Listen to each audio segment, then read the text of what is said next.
One thing became clear to me on Hediment 9. Illyrians are severely misunderstood.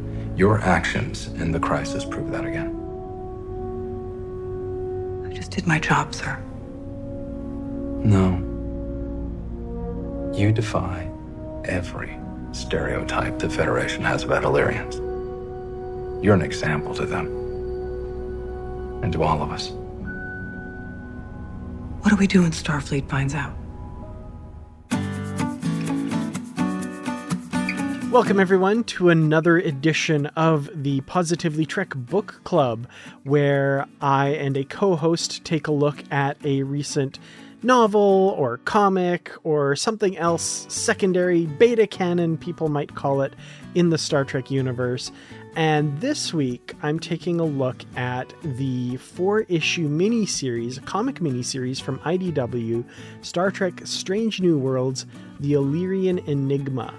And as has been tradition when we do comics recently, my co-host is the wonderful, the effervescent, the amazing Brandi Jackola. Brandi, welcome back. Thank you so very much, Dan. I am so pleased to be here because I have so much fun with you, and I love talking about comics, and I love talking about Star Trek. So what could go wrong? Well, if you have to ask, no, nothing. Nothing. There's nothing that will go wrong. What do you humans say? Famous last words. Yep. Yeah, Spock learned that a lot in the first season, didn't he? He did indeed. And yeah, this comic series takes place between season 1 and season 2. And this is something I kind of wish I'd been able to get to it sooner, but of course life happens and things get in the way. And I just actually read these comics today as we're recording this, just a few short hours ago. It has to do with an ongoing storyline, the cliffhanger at the end of season 1 with the arrest of Una for being an Illyrian, basically. That storyline was basically resolved in an episode 2 of season 2 that recently aired. And I'd kind of wanted this to come out that same week to just kind of pair nicely with that episode. But Paramount decided that instead they would pair that episode with the announcement of the cancellation of Star Trek Prodigy. So we had to talk about that, which was a little less than the positivity we like to have on Positively Trek. But we're not going to let that stop us. We are still going to talk about this comic, albeit a little later than I would have liked. But I'm still thrilled to talk about the Illyrian Enigma with you. Yes, me too. I'm so excited. Let's go!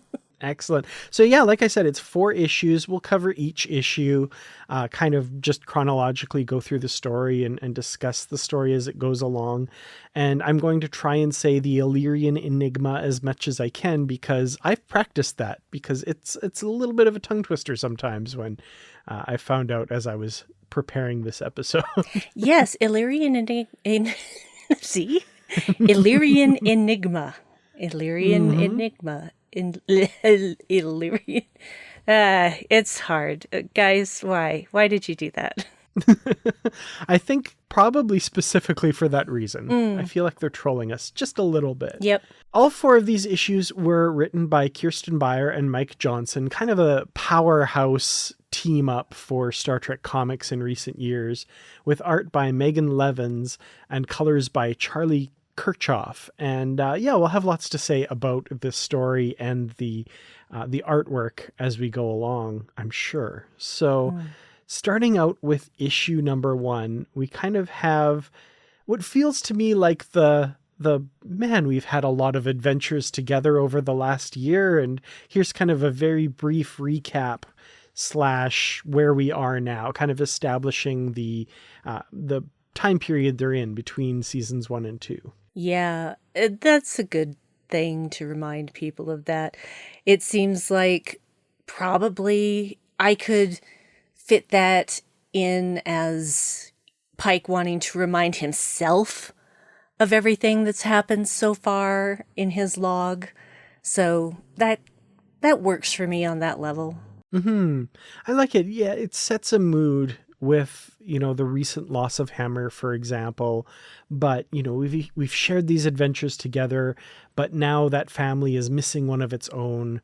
Commander Una Chin Riley is under arrest, and setting up where we're at here, which is, I don't know what I was expecting necessarily when I started this series, knowing that it's about number one, it's about the situation she's in, but she's largely absent from the story, of course, because she's under arrest and not really, I don't think we see her except in this kind of opening little bit here, recapping some of the events. So it's an interesting choice, and I hadn't really thought of it before I started reading it. But yeah, this is going to be about the situation, but not really featuring Una at all. Yeah, I expected that, actually, because I knew that putting out a comic in between seasons 1 and 2, they're obviously, unless they really wound back the clock, they weren't going to be doing something that was like between episodes. So it didn't surprise me that Una wasn't there. And so, I was okay with it. It's what I expected. I guess expected is the wrong word. It's not like I had specific expectations, but knowing where it was going to fall in the Strange New Worlds continuity, I figured it would probably be, especially being named the Illyrian Enigma. I got it right. Nice. If I think about it really hard before I say it and say it slowly. I figured that it would be something that we'd find out information that maybe we will never hear about in live action, but you never know. You never know. Maybe someday they'll tie in something from the comics and all us comics readers will lose our minds. Well, I'm thinking back to, for example, it's in a film I'm not a big fan of necessarily, but during the time that the Kelvin timeline films were coming out, they also had an ongoing comic series. Yes. And in Star Trek Into Darkness, they take a ship down to the Klingon homeworld, and it's a throwaway line by Sulu or somebody saying basically, you'll be taking the ship that we acquired during the Mud incident. And that was a comic.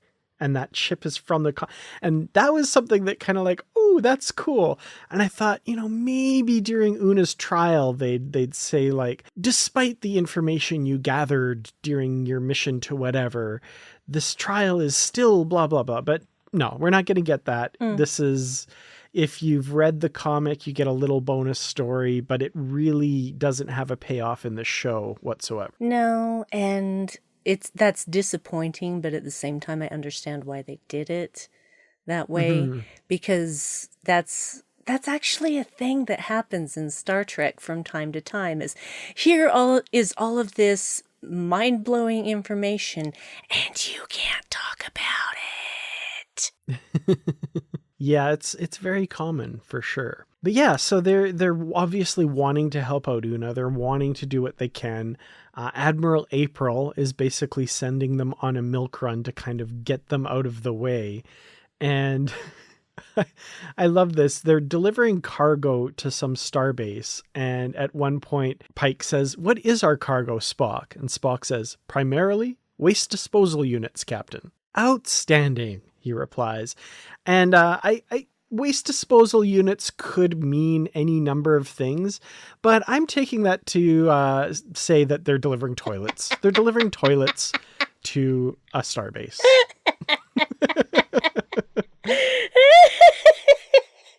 I read that in your notes before we started the podcast, and I laughed out loud then and then had to go tell Dave. Yeah, and it's still funny. Still funny. And I thought, yeah, waste management stuff, and then when you wrote toilets, I'm like, oh, duh. I mean, I don't know that's what they're going for, but that's what I pictured when Spock said that. Yeah, so. Well, I'm sure that he was also thinking toilets, but decided to use a more what's the word I'm looking for? A more tactful.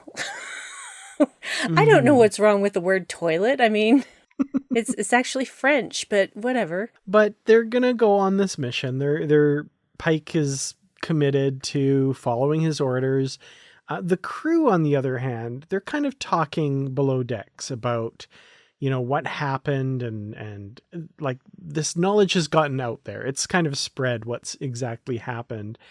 And the crew that we know are kind of not having it. We do see some dissenting opinions from other people who aren't part of the bridge crew that are very, this one particular person is very quickly dismissed by Christine Chapel, which I appreciated. Walters, they're asking for you in engineering, but I'm still on my break. Better hurry. Sounds serious. I like that. You could get away with that in this era of Trek because they didn't have the comm badges that also had communicators in them. So well played, Christine. Well played. And Uhura has this idea that they should learn about the Illyrians and discover more about them. And maybe that will help Starfleet understand them better and be more forgiving in their judgment of Una and what she did. So they're not going to change course. Pike kind of says, no, we're not going to visit this Illyrian colony that you've discovered, but let's give them a call. Let's find out what's going on. Let's see if we can talk to them. Yeah, and that's a good way to go about it, I think. Of course, at that point, I'm like, oh, they're going to go to that colony. They're going to go to that colony. Of course. You can't introduce this colony that you're not going to and then actually not go to it. No, you're going to go to that colony. So I just waited with bated breath to see what was going to happen. If they were delivering like medical supplies or vaccines or something like that, no. But toilets, they'll put that on hold. Well, I don't know. Maybe they've got a lot of broken toilets at this starbase, and they're having to share, and things are getting backed up in the waste disposal system. I mean, you don't know. Oh man, it's this isn't the starbase, but it sounds like it could be turning into a Starbase 80 situation. It would be hilarious if it was Starbase 80. Totally. But as it stands, they're still flying on their mission, but like I said, they're going to contact this colony. However, and I appreciated this, Spock says that it occurs to him that the Illyrians may not have a favorable opinion of a starship named Enterprise. Mm-hmm. And we get a reference to the Enterprise Season 3 episode, I believe it's The Forgotten in Season 3, where Captain Archer of the NX-01 stole an Illyrian warp coil, stranding their ship so that they could complete their mission on the Enterprise. And those were the Illyrians, and maybe they're not too fondly remembered by that name in Illyrian lore, which is interesting. I first of all, I really like that they made that reference. Second of all, there's a tiny little mistake that I just have to... where Spock is saying Captain Archer appropriated the Illyrian vessel's warp coil to ensure the safe return of the Enterprise to Federation space. Federation didn't exist yet. Nope. Spock would know that. Mm-hmm. So I'm putting this on the writers. Yep, put it on the writers. So, he would absolutely know that history. Mm-hmm. And even if Uhura or another officer were reporting that, I could see them saying that as shorthand and, Federation space, but at the time it was Bob. Spock wouldn't do that. Spock would be very precise. So he would probably say Earth space because that was just friendly territory or something like that. Ensure their safe departure from the Expanse. Mm-hmm. You could have said that. But I also do like the definite linking of those Illyrians to Una's people in Strange New Worlds as well, because, other than the name, there's certain differences that they could say they're two different people, but I like here they're definitively saying, nope, they're the same people, and that's all linked together there. Yeah, I appreciated that as well. Plus, I am a sucker for an Enterprise reference. Mm-hmm. I love it when they bring that into the comics, because how many Enterprise comics have we seen recently? I think there was one Waypoint comic about Porthos. Yes, there was one. But I think that might be just about it. Yeah. I mean, you guys still do comics about Deep Space Nine and Voyager, and I mean, come on. Let's go back to Enterprise. It'd be fun. Come on. Well, in this story, they make contact with Governor Dakil of this Illyrian colony, who seems to be, according to Uhura, transmitting from somewhere else. They think he's engaging in subterfuge, that he's conning them in some way, but they're not entirely sure. But he does reveal that they know about Una, that they recently learned of an Illyrian who is disguising themselves as not Illyrian and living and working in Starfleet. Pike finds that curious, so he decides to, in fact, divert course to the colony, and, the starbase can hold it for a little while longer. If you have to, there's buckets. I mean... Absolutely. Yeah. Starfleet issue buckets. Yes. For sure. But yeah, so they divert to this colony. And once there, though, they discover that these rings of asteroids around the planet are part of this complicated defense system. And they actually ensnare the Enterprise, holding them there. And the Illyrian they've been talking to will not be allowing them to leave, and is basically holding them hostage until the Illyrian known as Una Chin Riley is freed. Dun dun dun. Yeah, which is kind of weird, because what if the ship gets pulverized before it's released? I mean, really, what kind of bluff was that? We'll get into it more as the comics go. This guy doesn't seem to be thinking a lot of things through some of the time here, but yeah, we'll talk a bit about that. It's a little short-sighted sometimes. And that's one that's a good point. Yeah. You're my bargaining chip for... Oh. That one's not quite firing on all thrusters, I think. So yeah, that's the end of issue 1. That's the to be continued we're left on here. A strong start, definitely pulling me in and making me interested. What are your thoughts on this first issue? It felt really short for me. It felt like it went by all too quickly. And of course I expected a cliffhanger ending, because that's how you go with comics. But I really liked the artwork. I could hear the characters' voices in my head. So the writing was good for the most part, except for the Federation space mistake. I thought it was a very interesting beginning, and it did really leave me wondering, where are they going with this? Because I didn't really have any inkling of what this story was going to fully be about, which is a nice teaser. It's like a good cold open, I guess. This is your cold open before the episode truly starts. Yeah, I agree. When I was starting out reading it, I remember thinking, like, I wonder how long this is going to be. Like, because like I said, I just read them all today.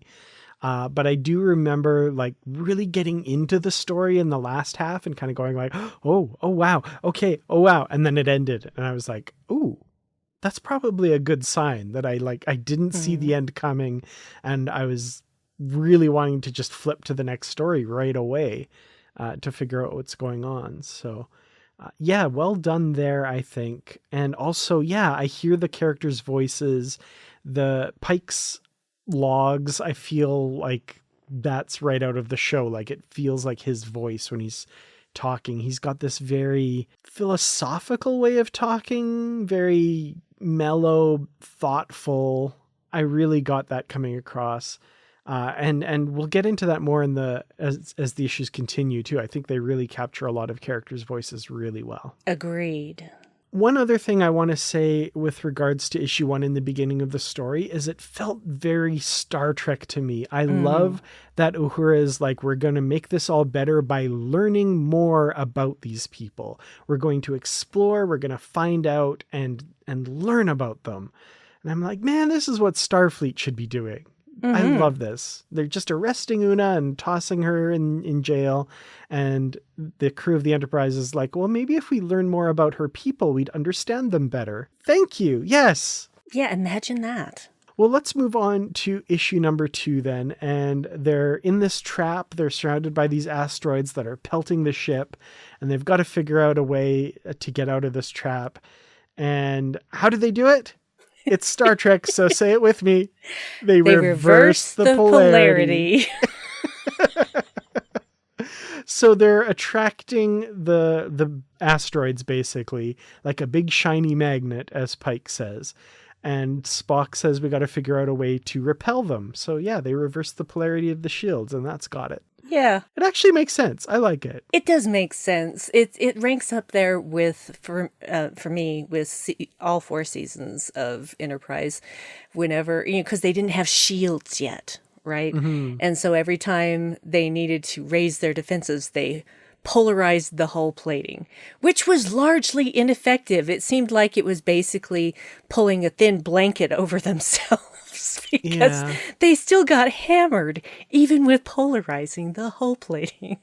Mm-hmm. But I was like, what does that mean exactly? What are you doing to the hull plating? What is polarization? Is it a positive or is it a negative polarization? These things were never explained, and I want to know. That always kind of bugged me a little bit in Enterprise, is they're like, oh, we're so primitive, we don't have shields, but we have this thing we're calling polarizing the hull plating. And functionally, it gave them exactly the same thing that shields did, which was a countdown when you're in a battle. Hull plating is down to 20%. Hull plating is down to 5%. And meanwhile, I'm thinking, if your hull plating is down to 5%, you don't have much ship left. Like, what are you talking about? Yes, well, that's just the outer plating. There's still the inner hull plating as well, we know, from lower decks. For sure, but if that happens in every episode, how much hull plating are they going through? I know. Well, and there were times that they actually did have to go and get repairs. So that was always exciting for me. I'm like, wait, you mean they're not going to pretend that stuff didn't happen and there's not a big hole in the ship? Oh my goodness. Oh my goodness. Voyager. Excuse me. Yes. Voyager. Sorry, Voyager. We love you. We do love you, but those writers really hit that reset button so many times. So many times. And I know that wasn't their fault. I know that that's what they were directed to do, because people wanted, when this got syndicated, the powers that be wanted it to be that you could watch any episode of Voyager without knowing the episode that came before or that came after. And, that's the way they aired TOS back in the day, to be honest, because it was so frustrating. I found that extremely frustrating, and I was a child then. Imagine how I feel now about that kind of crap. So when Enterprise started doing arcs like that, I actually really appreciated it. Oh, totally. Yeah. Yeah. The thing is, TV back in those days, they weren't written for us uber Star Trek fans. No. They were written for the people channel surfing and saying, oh, that looks cool. And yeah, I get that. They want any episode could be anybody's first episode, but it gets frustrating when, especially a show like Voyager that I feel really could have benefited from long arcs. Like, they're on a long journey, let's Battlestar Galactica this and make it count. I'm in Ronald D. Moore's camp when he wanted to make those changes and they fired him instead. So more fools them. Exactly. Cause then he went on to create Battlestar Galactica, the rebooted version. Yeah. Well, let's talk about issue number 2 here, because this is part of what I was talking about when I said the character voices. I'm loving these bits here with Spock at the beginning, where you kind of get his internal monologue, where we know from season 1, he's kind of lost a bit of that emotional control barrier. And he's, freaking out a little bit, as freaking out as Spock gets, basically, internally. And he's like, I hope the crew can't see this. I need to maintain my composure. And at the same time, Ortega says, man, I wish you could all be as glacially cool as you. And he's like, oh, okay, cool. Well, what appears to humans as completely in control might look out of control to a full-blooded Vulcan when it comes to Spock. So. Which brings me to Pike's reaction to it, because we see that, like, Spock has been fearful. He's been afraid of what's going to happen, but they get free and clear, as Ortega says, and Pike turns around and says, Spock, you all right? And he's restoring order in the face of fear, in his words. And he's fine. But Pike notices. Pike sees through that a little bit. And that was an interesting little moment that I liked. Agreed. He has a special take on Spock because at the end of season 1, of course, he went through that alternate future where he lost Spock. And so it's kind of like he's almost overcompensating because, again, it goes back to that line from that short trek, completely unsentimental except about horses. But in that season finale, he says directly to Spock, "You are important to me." Mm-hmm. And, Spock reciprocates, and I'm like, oh, they love each other. I love it. So...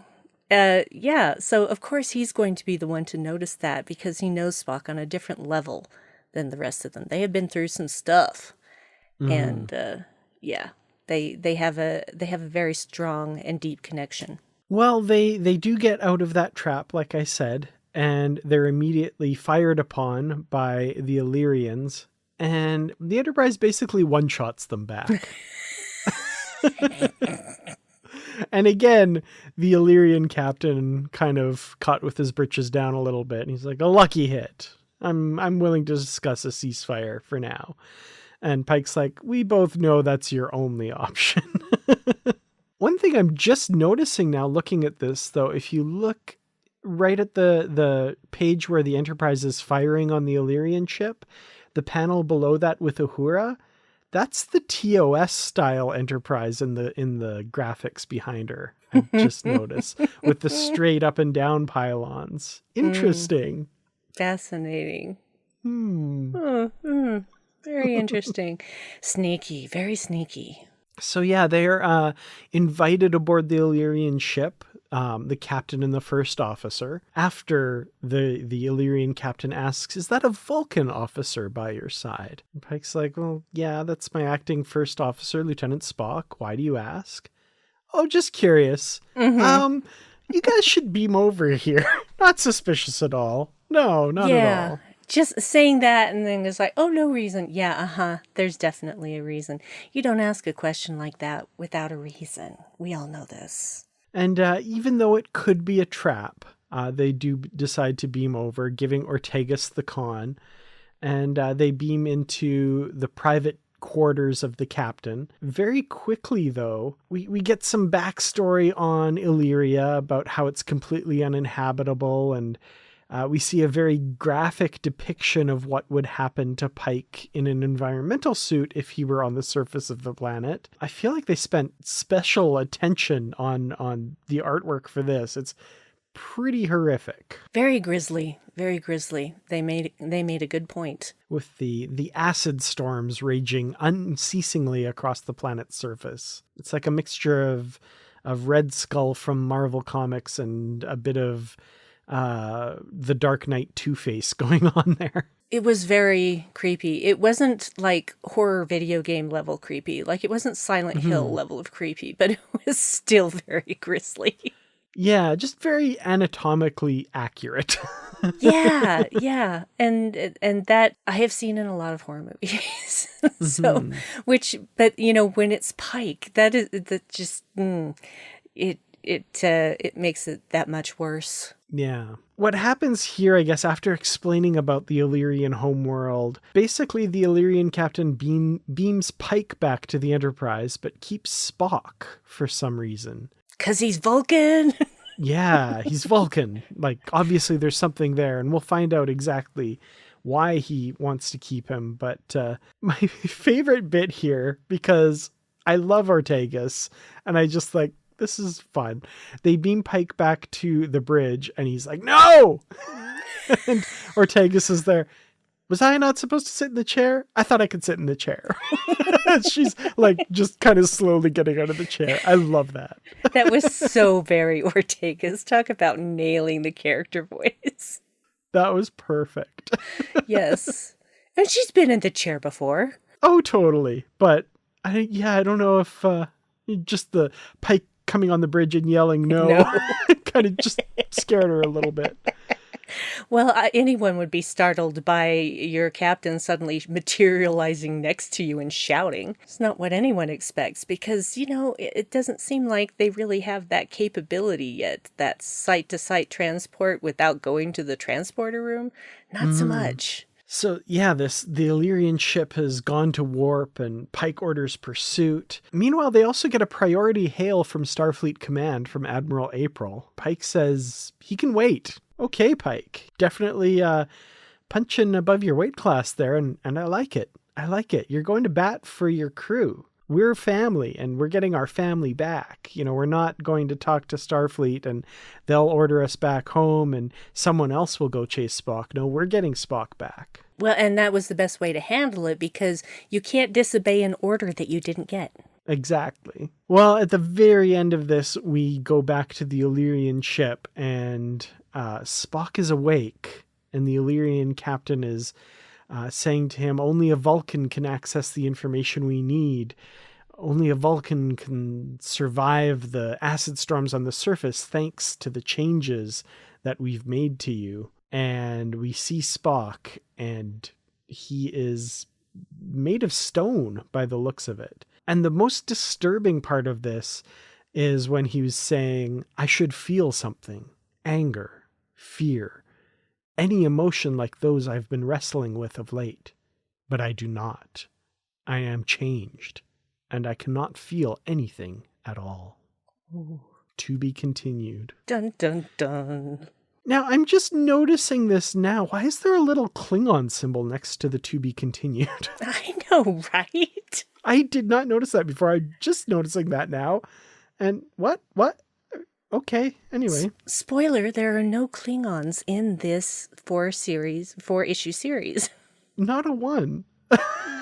It's like they decided to just doodle a little Klingon symbol there, and Yeah. that's weird. Not even a mention of them in dialogue.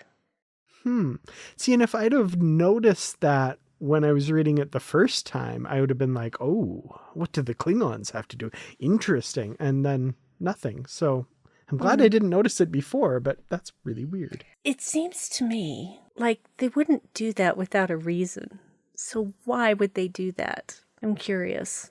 Because, the Klingons did their own genetic experiments, didn't they? Yeah, that's the only thing I can think of, but it's still... That's still I don't know. obscure. Makes me wonder if this is somehow going to connect to Klingons in the future. Weird. So halfway through, definitely taking turns in the story that I'm not expecting. Like, what's going on with Spock? What's the connection with Vulcans? Why do the legends foretell that only they can go to this planet and stuff? Interesting. What's the connection there? So The answer may surprise you. we will definitely learn the answer for sure. Yes, we will. Thank you so much for downloading this episode of Positively Trek. We truly do appreciate each and every one of our listeners, and I'd like to especially thank our Patreon supporters. Thank you to our Constitution class supporters, Jim Stoffel, Joyce Marin, and Paul D. Kinnear. If you'd like to become a supporter of Positively Trek and join our crew, please go to patreon.com/positivelytrek. You can get early access to episodes, exclusive content, shoutouts, associate producer credits, ad-free episodes, and more. Again, that's patreon.com/positivelytrek. Thank you all, and live long and prosper. So moving on to issue number 3, we start with Spock on the surface of Illyria, not only made of stone, but stark naked, basically. Well, acid's gonna just eat away clothing, so of course he's naked. Maybe he wasn't to begin with, and this is how he is now. His poor uniform is just atoms on the wind now. Yeah, that's how he has to roll. And, honestly, I didn't know that naked Rocky Spock was something that I needed in my life, but thank you very much. Naked Rocky Spock. That might be the episode title. They got his abs right, I can tell you that.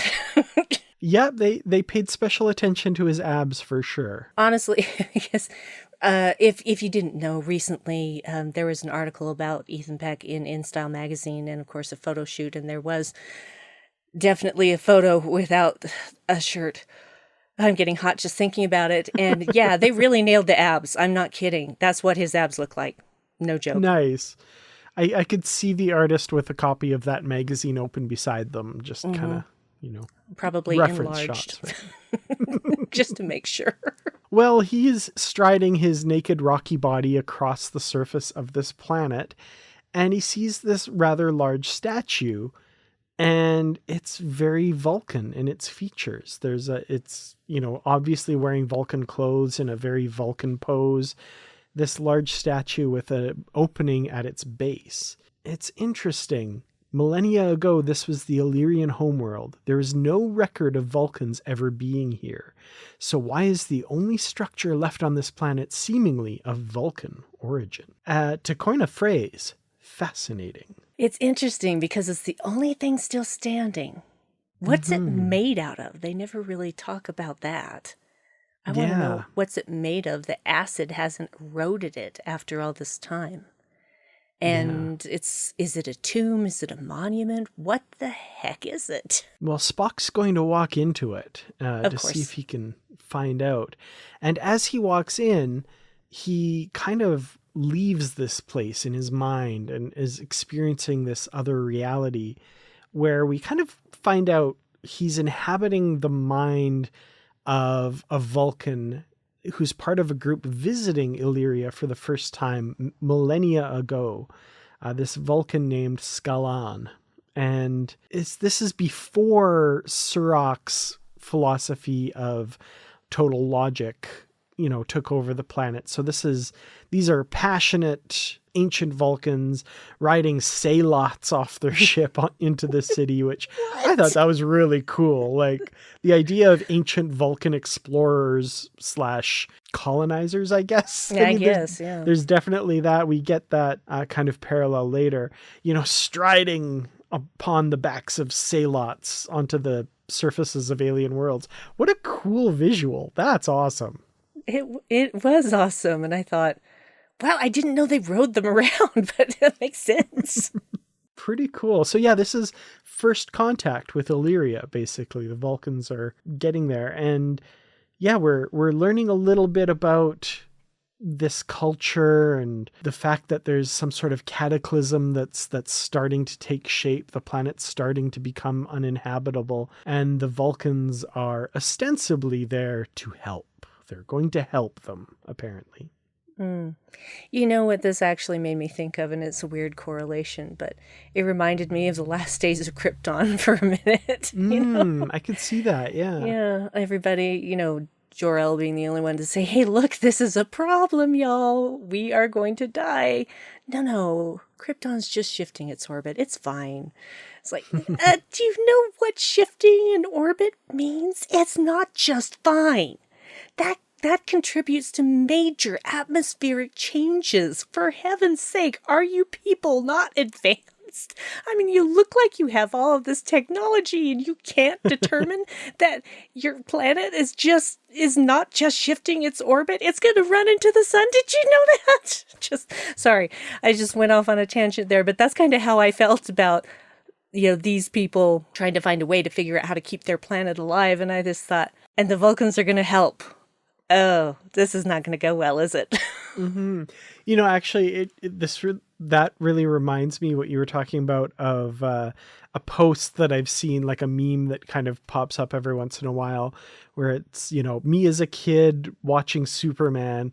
And it's like, how do these people not understand that their planet's destroying itself? And why aren't they doing more? Aren't they advanced enough to figure this out?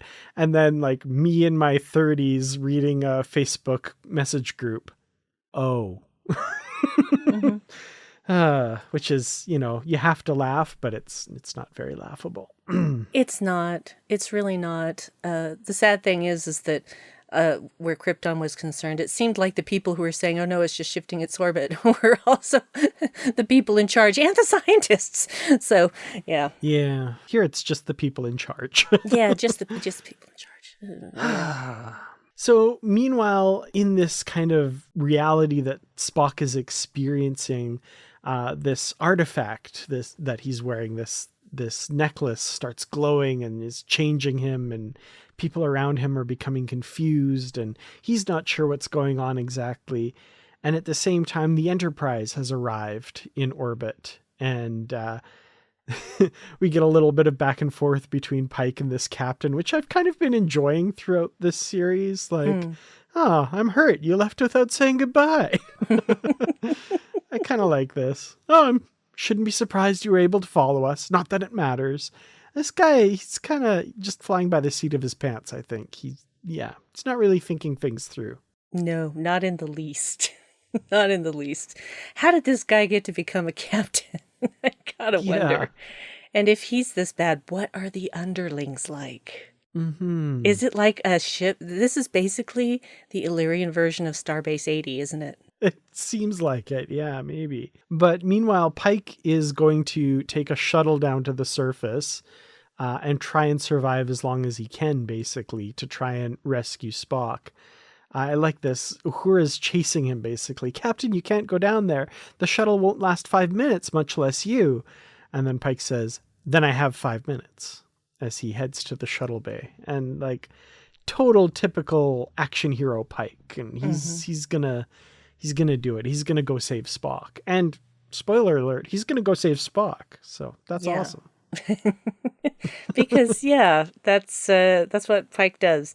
And I'd like to think that he'd do that for any crew member, but I think he's especially contentious about it because it is Spock. And he is, he's already lost Luna. Why do I keep saying Luna? He's already lost Una, possibly forever, and he sure as hell isn't going to lose Spock.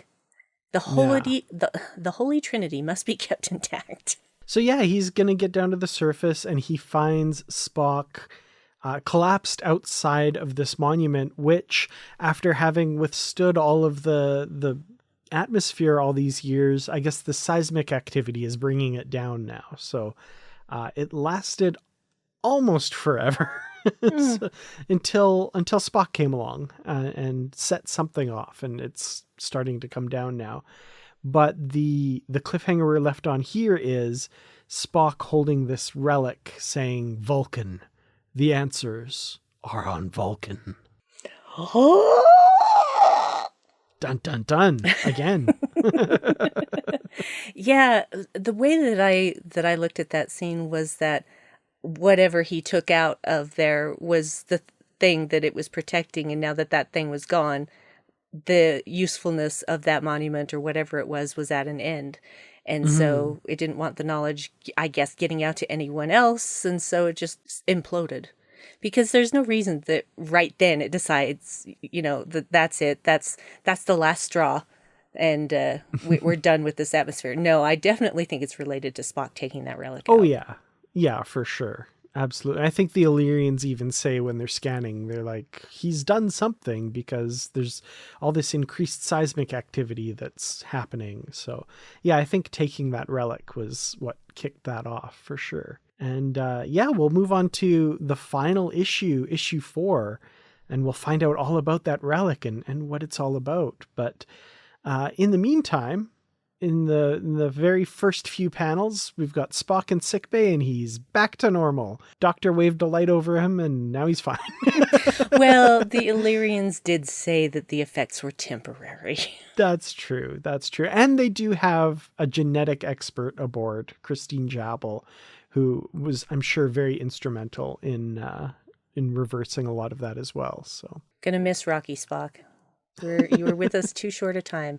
Although I'm glad he can feel things again. Definitely. Dr. Mbenga isn't convinced he should be up and at it again yet, though. He's pretty protective of Spock, saying that, you should rest a little longer. But Spock says he's feeling okay. So Vulcans make the worst patients, along with captains and doctors, I think. It basically everybody makes the worst patients. Nobody likes going to see the doctor. It seems to me, though, if we had the technology that they do just in this era of Star Trek alone, I would have no problem going to the doctor. Yeah, it's like, wave a light over me. Thank you. Totally. Can you fix my polycystic ovary syndrome? Just wave a light over me. Great. Thank you. Pike kind of gives this Illyrian captain a taste of his own medicine and beams him aboard the Enterprise and kidnaps him, welcomes him aboard the Enterprise as a guest, in his words. So it's not a kidnapping, not at all. Yeah, didn't they transport him directly to the bridge, though? Mm-hmm. They can't do that. Yeah, that was curious to me. I'm like, wait, what? No, their transporters aren't that advanced yet. That was a thing that started in TNG. I don't know. It I was don't one of know. those. It was one of those little niggles for me. Just a Yeah. little one. Yeah, I didn't catch that when I was reading it, but yeah, that makes sense. And I hadn't thought of it. But yeah, that's a little anachronistic here, I think. Good call for sure. Well, so they're going to take this Illyrian captain with them to Vulcan, and they're holding on to this relic. The Illyrian says, "That belongs to us, you have to give it to us." And Pike says, "Whatever truth we're hoping to uncover belongs to the galaxy, not to either of us. We're analyzing the artifact Spock found. You'll find out everything at the same time we do." So they're going to keep him in the loop, but they're not just turning over everything to him after, they kidnapped Spock and radically altered him and used him. And no, they're going to take a little bit of charge here and take charge on this investigation. Yeah, that was, basically they forcibly modified Spock's DNA, and that is an invasion. That is a violation. And that's not cool, man. That's not cool. And they seem to think like it's no big deal because they are Illyrians. But it's a big deal for people who don't have that as a way of life. And they don't really ever address that violation, do they? Yeah, they're kind of just, working with it. And like, I like this shot of the two captains and Spock in sickbay, and they're both trying to figure this out. And Spock's just like, "I guess I'm okay with the fact that you did this to me." And I don't know. Yeah, it's not really brought up again. I would have liked something about that because that had to have been a traumatic experience. Well, yeah, like we said, they're not going to dwell on it, and they're going to head to Vulcan, and they're basically looking for any trace of this Scalan person that Spock kind of shared consciousness with. And there's one kind of mention of him that there's this ancient homestead that exists on the outskirts of one of the smaller Vulcan cities that was, there was a reference to his name having to do with that property. So they're going to beam down there, even though Dr. Mbenga is not thrilled to let Spock go wandering, as Pike says. But Spock says, "We are hardly wandering. This is the homestead recorded as sharing the name Scalan." And they encounter this lovely Vulcan woman whom I love. I love her. She's like, "You there? Yes, you. Go away." That's how she greets them. She is not having any of their hijinks. And I love that, like, half the time when they say something, she replies with, "Don't care." Mm-hmm. Can't even be bothered to say Spock's name right. Yeah, exactly. Yeah, she's definitely quirky. And I like when Pike says, "She seems a little crotchety for a Vulcan, doesn't she?" And Spock's response, I love, "We are not an entirely predictable species, Captain." Yeah. That's the thing. You see one Vulcan, you think you've seen them all, and there is definitely a wider brush that race is painted with, just like any race in the galaxy, just like the human race. There are many different strokes for different folks. Yeah, 100%. So yeah, this old Vulcan woman, I love her. And yeah, like you said, "You there, Spock." Don't care. Help me carry this. She's so much fun. She is. But yeah, she's got this artifact, basically, that they discover. The crystal that Spock has fits in. And it has this final message from Scalan. Basically, this is the info dump where we get the explanation of exactly what happened. And kind of how I called the Vulcans colonizers earlier. They basically came to Illyria and used genetic manipulation on them to ostensibly help them through this calamity, but basically we're just using them as an experiment to try this out and try out different things. And when it kind of didn't really work out, they just left them to their fate and moved on and continued to explore and toy with other worlds. Scalan says they saw themselves as gods, basically. And that's very familiar. That sounds very familiar and feels very of a Trekkian message about our world and what has led us to where a lot of places are in this world on Earth in the 21st century, with, various empires doing kind of much the same thing and continuing to do much the same thing throughout our history and throughout our contemporary times. Yeah, it's unfortunately a really accurate mirror. Mm-hmm. And it's this testament that he's left is basically because Surrock's wisdom did come to Vulcan, and he learned a new way along with the rest of the Vulcan people, but one feeling remained, and that was the guilt over what had been done. And so this was basically his confession. Mm-hmm. His last will and testament, so to speak. Mm-hmm. Mostly testament. So that's basically the truth that comes out of here, is that, as Pike says here, Illyrians aren't some gene-twisted threat like the augments of Earth. They're survivors. They deserve the Federation's respect, not their fear. And this information is what they need to free Una. They're going to make this information known, and it's going to turn everything around and basically save their friend. And this captain, this Illyrian captain we've grown to love, basically says, no, you're not going to do that, because we as a species wish to preserve our self-image. We don't want to be seen as experiments that we're monkeyed with. We are captains of our own destiny. And so you will not reveal this information, because we as a species, he feels they wouldn't be able to take it. They would, it would be detrimental if they were just seeing themselves as the mere playthings of another species. Which, I mean, I can see where he's coming from, but also, I don't know. I feel like their species is probably stronger than that. I agree, but is Vulcan? Because this would also rock the foundations of everything Vulcans believe about themselves.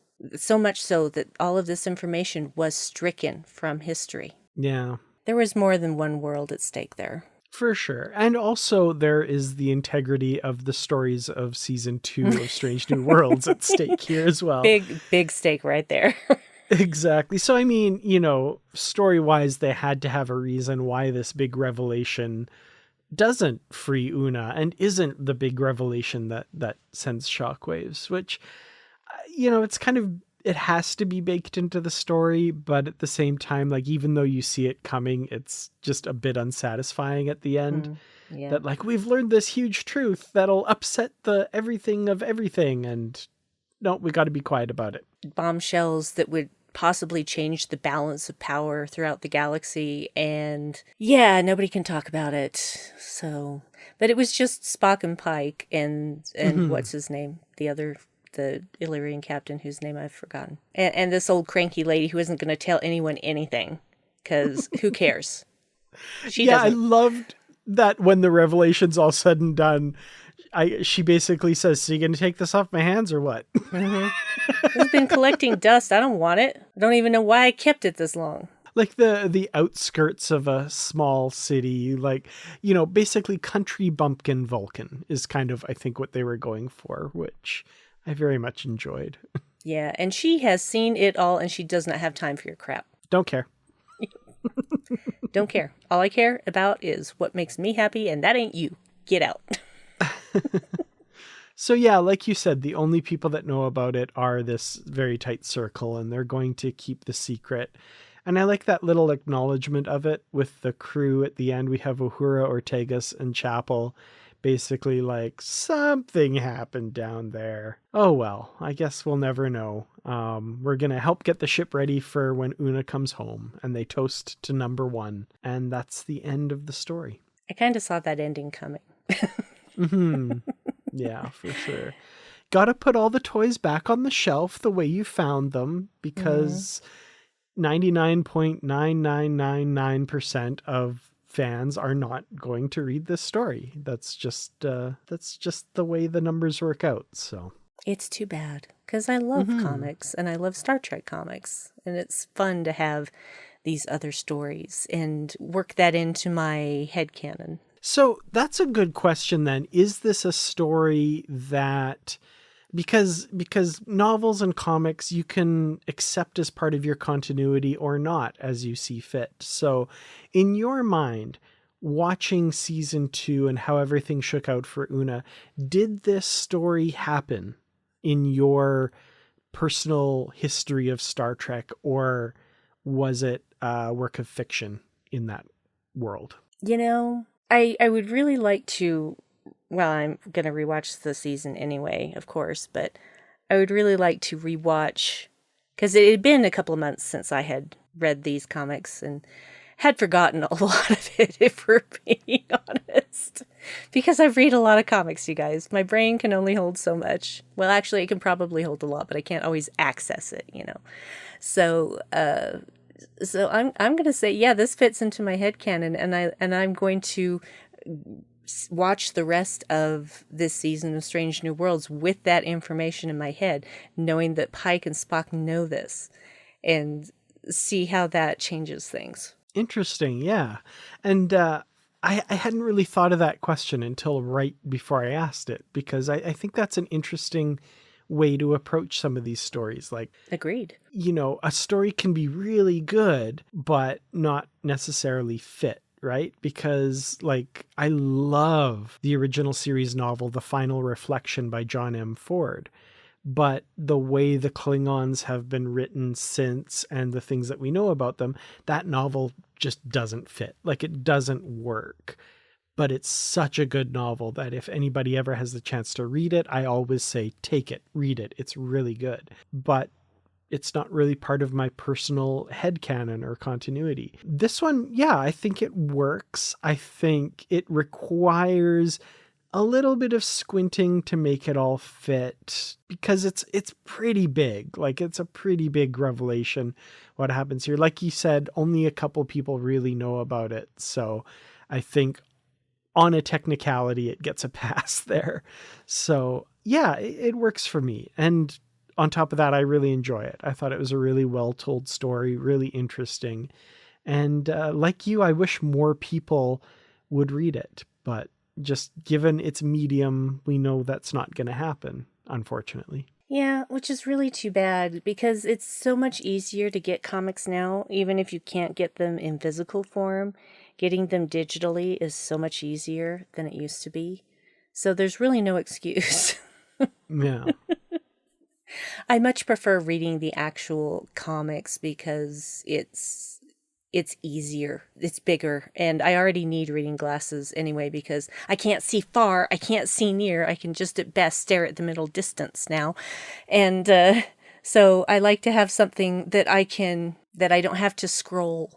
I like turning pages when it comes to comics instead of scrolling. So final question, I guess, and I'm going to say this in the same way that we always do on the live show when we talk about new episodes of Star Trek. What's your rating for the Illyrian Enigma? Well, it has to be one big Rocky Spock. I mean, one big naked Rocky Spock. One big naked Rocky Spock. I like it. My rating has to be one giant official apology to the Illyrian government from the government of Earth for the actions of one Captain Jonathan Archer. Mm-hmm. Yeah. Let's see that. Yeah. That was one of those episodes where it just made me like, what are you doing? But then as, you know, when I first saw it, but then as I got older, I could see how there were difficult choices to be made. And though I still didn't like the choice, I understood it. Yeah, because I have no choice. Oh, and the fact that Casey Biggs played that captain and that scene, right, was, why are you doing this? Like, just that pleading and Archer, because I have no choice. Just before he beams out, it's like, oh, yeah. Man. Yeah. Brutal. And I'm sure that he beat himself up for that for years. I always wanted just a little acknowledgement or name drop or something that, like, you know, as soon as Enterprise got home, their first request was to head out to rescue the Illyrian ship or something like that.